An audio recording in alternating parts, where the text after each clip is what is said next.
Everyone, Be'ezrat Hashem. Mincha is going to be at 8:10. Please be on time. You're continuing the halachot of Muktze. We said that if keys are combined, certain keys that are Muktze are put together in the same keychain as keys that are not Muktze, we said that the entity as a whole is not considered Muktze.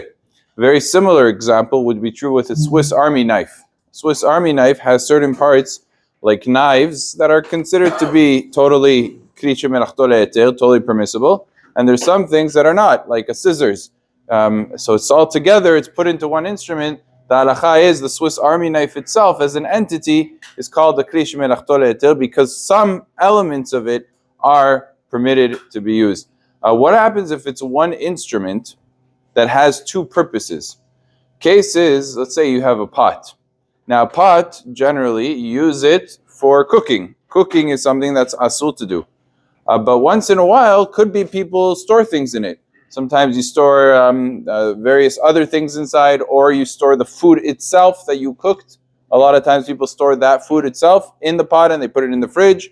What's the halacha by something that primarily is used for isur, and sometimes it's used for heter?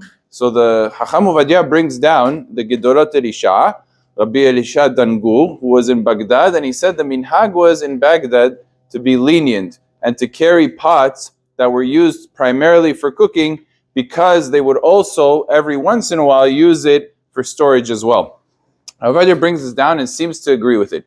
It seems to be that the Ashkenazi poskim follow the Mishnah Be'ura, who holds that it's considered to be a kli shemelach tole'eter, that it's not able to be moved, but Sfaradim do take this position of Chacham Ovadia and the Gedolot Elisha. That means that anything that primarily is used for isur, but it also has a secondary usage that once in a while it's used for it in a normal sense. It's used for it. It does not have the status of a kli shemelach tole'eter. It is not considered to be muktze. So halacha lema'aseh, if someone has a pot that they know every once in a while they'll use it to store things inside of it, the halacha would be that that pot or that pan would not be considered muktze, even though the majority of the time he uses it for cooking purposes. Baruch Adonai le'olam. Amen ve'amen.